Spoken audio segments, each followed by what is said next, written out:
Last time, we completed the bonus chapter and entered this mysterious purple dimension. What exists in here is anyone's guess. Let's start at Void of Illusion, Monochrome Dreams. This is the Void of Illusion. Nothing here makes sense and all is made up from strange hallucinations. Watch your step. Wow, Monochrome. Nintendo Game Girl. When I saw this world was called the Void of Illusion, I totally didn't expect to enter a Game Boy console. So this sets the stage for the rest of the world. Prepare for anything. Expect the unexpected.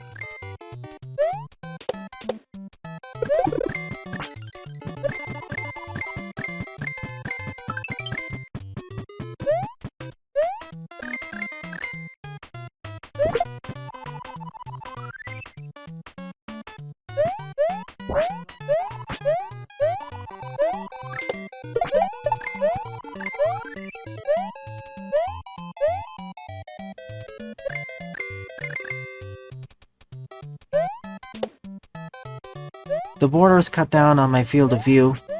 Just like the darkness gimmick earlier, however, you can disable it in an emulator.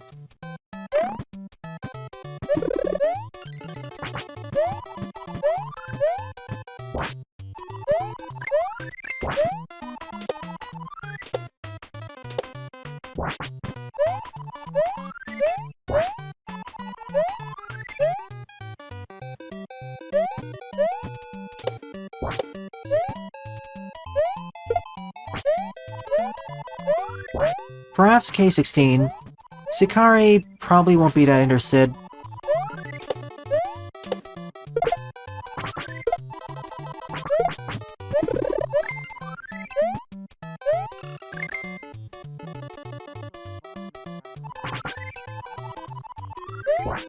Also, the music volume is rather low here.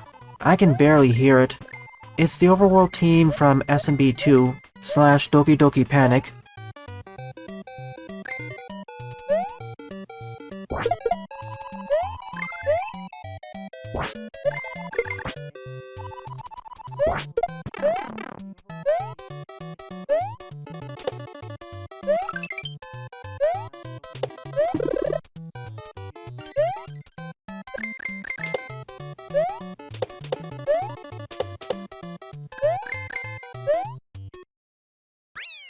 We've entered the world of illusion, Hyper.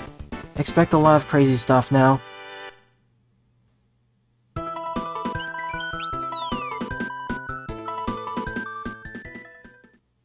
On to K16 land.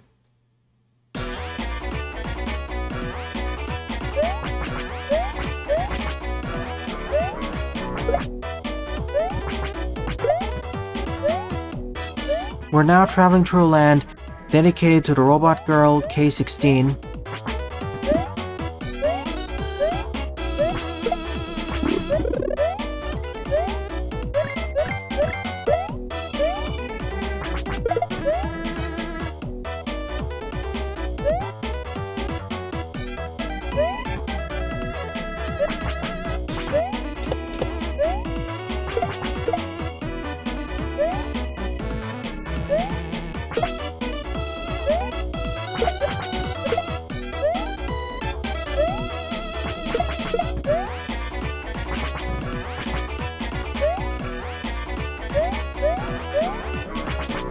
Funny how we're forced to go through this with K16 herself.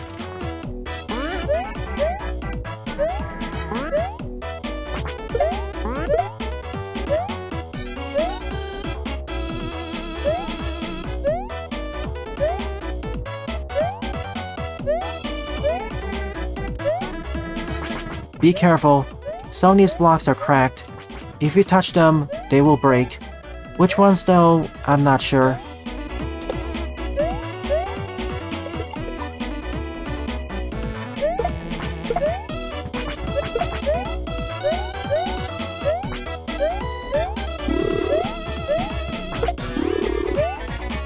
For many of them, it's fairly obvious, such as all the ones down below there.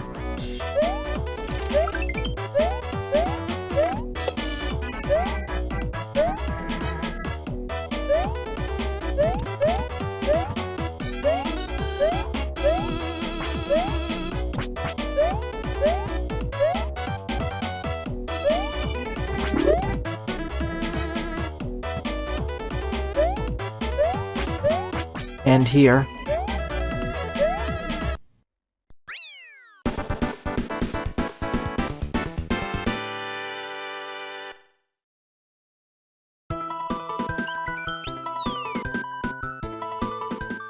Next up, Planet Shimmerstar.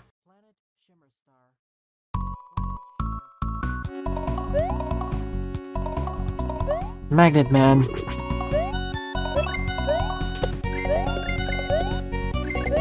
Why, hello there, Mega Team Up. Glad you could make it.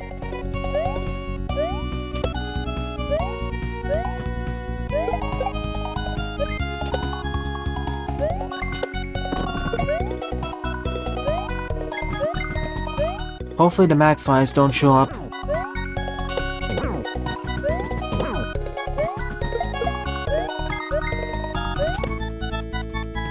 Indeed it is Mega Team Up, a total conversion ROM hack.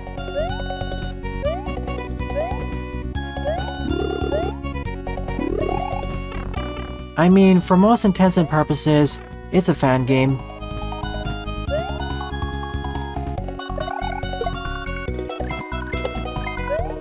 Good thing this is not Mega Man, otherwise this segment would be far scarier. Darn, right next to the checkpoint. I'm really thankful that spikes are not insta-kill here. They deal the same amount of damage as everything else. This life extender I obtained way back in episode 3, it's made the rest of the game far, far, far easier.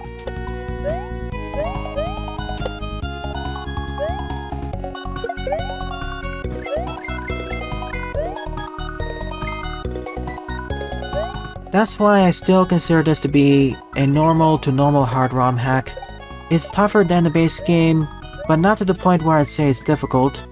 There are only a few levels which I would consider to be hard. The best example would be Niskuro's Castle Up the Walls. That one was a toughie.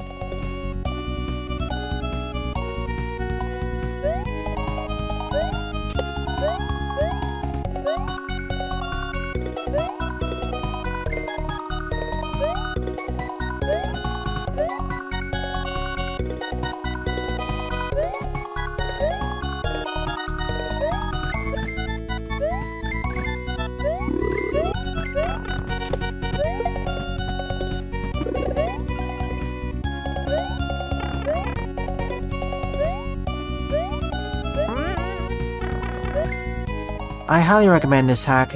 It's pretty fun and balanced. It would likely need more mechanics in a full commercial release, however.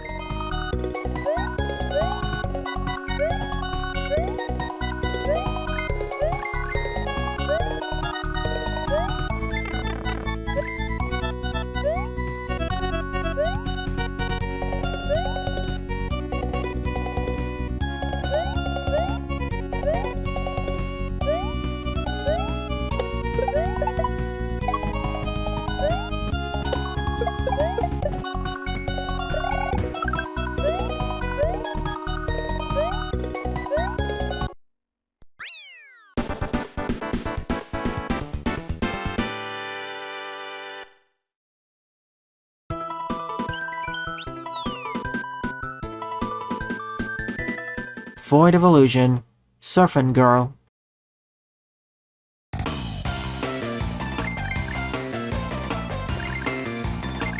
Oh boy, another one of these auto-scrolling stages.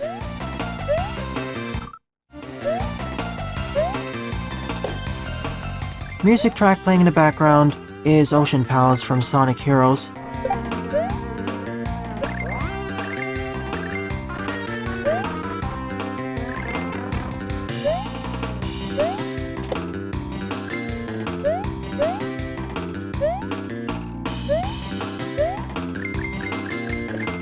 Touching any obstruction results in instant death, whether it be spikes or walls. The Lunar Shrine, I'm not sure. The main reason why I died so much was because I rushed it too much. Here's another stage which is somewhat difficult. This is basically an oil slider section.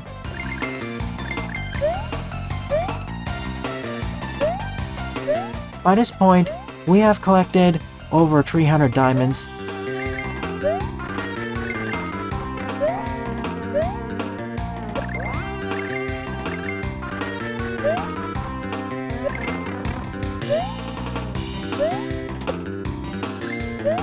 To be fair, these diamonds are easier to obtain compared to dragon coins.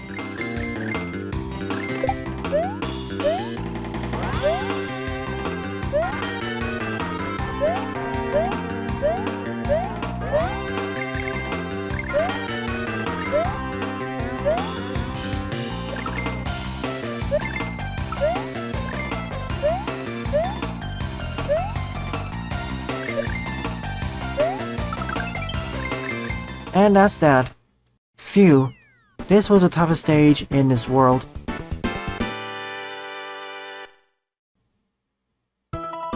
So let's relax after that arduous level by entering the Tasty Realm. Back to Anna for this one.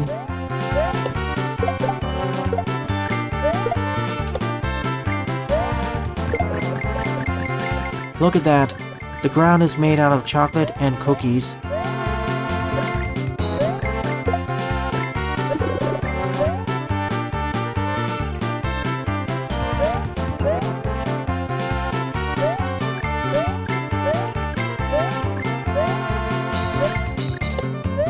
Not to mention ramen, syrup, salt shakers, cheeseburgers, what else?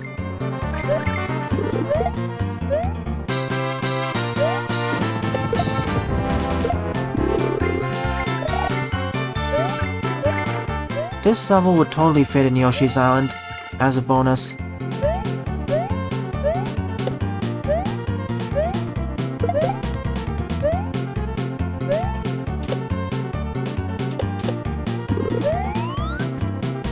Oh hey, the pea balloon.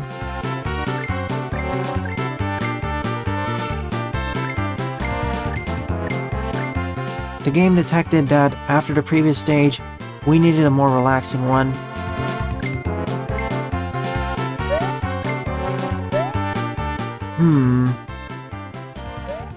Can't quite reach it. I need a feather.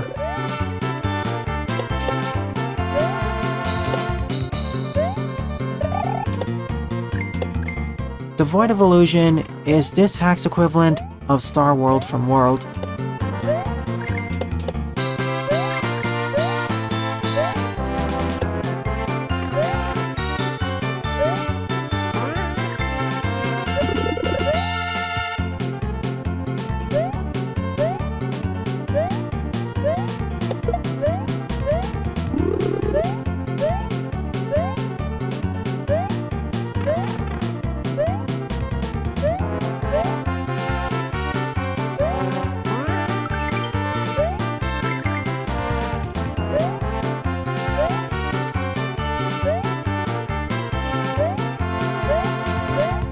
That's how I get the 4th diamond and the feather.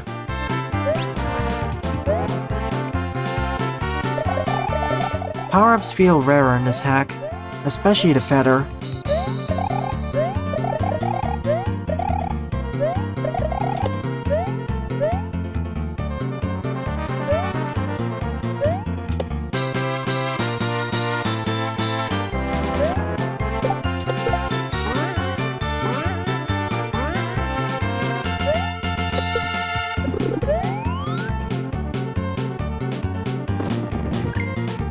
To be fair, if you really think about it, the entire Mario universe, from its basis, is quite crazy.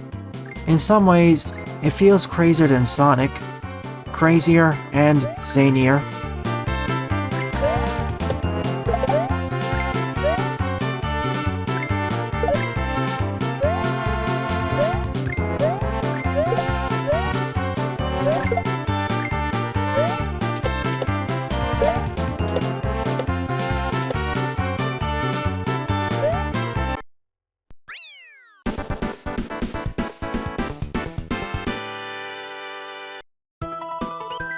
It's time, everyone. We made it to the true finale of the game. Welcome to the Void of Illusion Psychedelic Finale.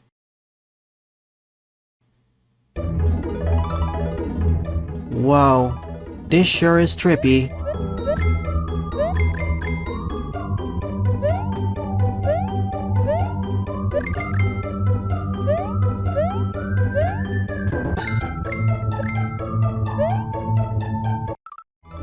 Welcome to Null and Void, more colorful edition. Fantasy world with turtles. Eating mushrooms and plants gives you powers. Power-ups come by punching blocks. I don't know, that sounds kinda zany to me.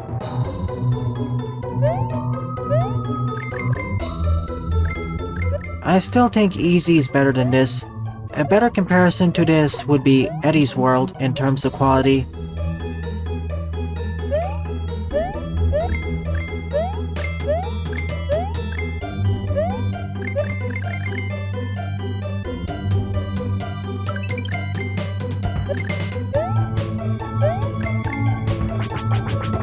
As much as I like this game, Episode 0 had more mechanics, enemies, and unique levels.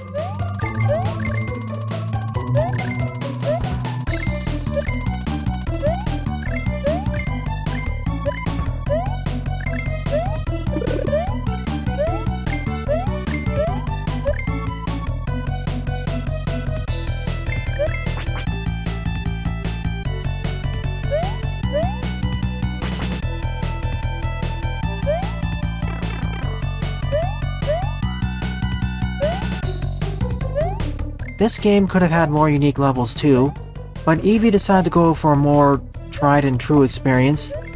Oh sure, the environments look beautiful, and they are well polished, but the experiences can blend in with each other. For instance, I can't really tell the difference between chapters 1 and 3. Chapter 2 has a dark forest, Chapter 4 is the marshlands and lakes, Chapter 5 is the hellscapes, and Chapter 6 is the castle levels. I really feel that Chapter 3 could have had more distinguishing levels, and perhaps some more shared world identities.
Aw, overshot it.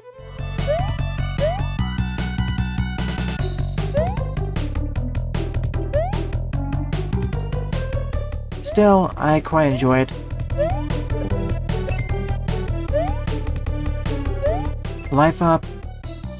And thank you, Eevee, for making this game.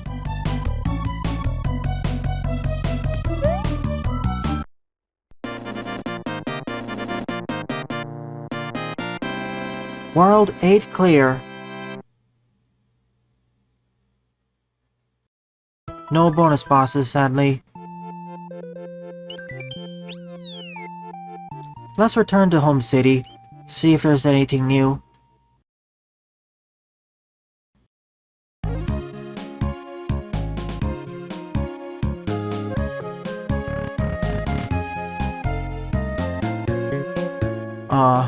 Mr. Mervin's dead now. We failed at that.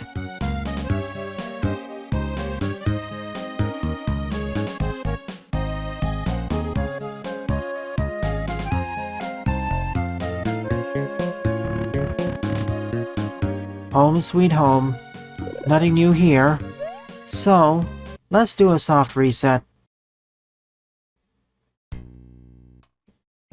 And thus, I've accessed all 68 exits of the hack. 100% completion has been obtained. This marks the end of my Let's Play of Sicari Remastered. Here are my overall thoughts on this total conversion ROM hack, beginning with the graphics. For a SNES title, they are pretty good. A special mention goes to the nature levels in World 4, both on foot and while swimming. Where the graphics are at their weakest are during the city stages. They're fine, but they pale in comparison with the nature levels. Next up, the music. I dare say this was the strongest point of this game. There was no single track which I disliked. There were a few tracks which I was neutral towards, but the rest were at the very least decent. We had a nice variety of tracks originating from Mario, Yoshi's Island, Mega Man, Castlevania, and a few other franchises. My favorites were Gusty Gulch, the auto-scrolling level tune, Burstman's Team, and Sky Battery Zone Act 1. Gameplay-wise, this was very solid as well. We had a choice of two characters, Sicari the human and K16 the robot girl. Sicari's better at platforming, K16's better at combat, and because of this, in most scenarios, it's better to play as Sicari. Oh sure, you can beat most levels as K16, but as most challenges this game throws at you are platforming based, being able to shoot enemies at any time isn't as useful as you hope it would be. It's far better to have access to running and spin jumping. I do like, however, that each character gets a better effect from a different power-up. For Sicari, it's the feather. For K16, it's the energy blaster. The former allows her to fly, the latter allows her to charge up her blaster.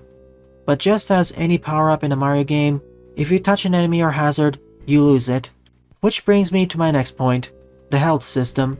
Unlike most other Mario-derived games, you have an HP system. You can incur up to 5 hits before perishing, 10 if you get the life extender. With this HP system in place, it makes the game far easier, and I dare say it, far more enjoyable. It really helps smooth out the difficulty curve. Although, because I sequence broke and obtained the first life extender early, it made World 3 and 4 far easier. Also, nice touch of having different death animations, depending on the damage source. To clarify, when I said most Mario-derived games, I meant Super Mario World-derived games. My apologies. Level design-wise, this was pretty solid too.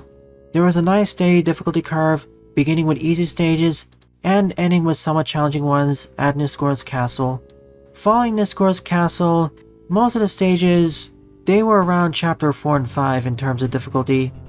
As much as I like the levels, I wish there were a few more unique ideas explored.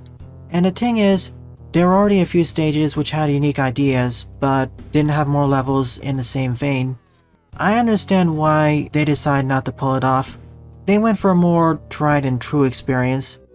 In terms of world design, I like how each and every chapter has a shrine in it. It better ties each leg of the journey into the overall lore. Speaking of lore and story, I wish there was more cutscenes, namely following boss battles. We learned quite a bit about the world, but not so much about our main heroines.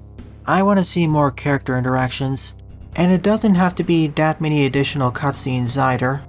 Moreover, what relevance does the bonus chapter have to the main story? Are they a flashback, another story that happened alongside the main story? Or are they foreshadowing the next game? Overall, I quite enjoyed playing through this total conversion ROM hack. It has its share of issues, yet to me, it's an almost good to good experience, and I highly recommend you all try it out, especially if you like Super Mario World. Don't be discouraged at the hard label. Barring a few stages, this game isn't hard. Thank you Jaden for recommending it to me. And as for Eevee/Yuki, thank you very much for creating this hack. I'll be definitely looking forward to the sequel. I wish the best of luck to you. Well then, thanks for watching my Let's Play of Sicari Remastered, viewers. If you enjoyed it, please rate, comment, favorite, and or subscribe, as they all help out the channel. Don't forget to follow me on Twitter as well. and join my Discord server, as I regularly post updates there. Thanks for watching, and I hope to see you all in a future Let's Play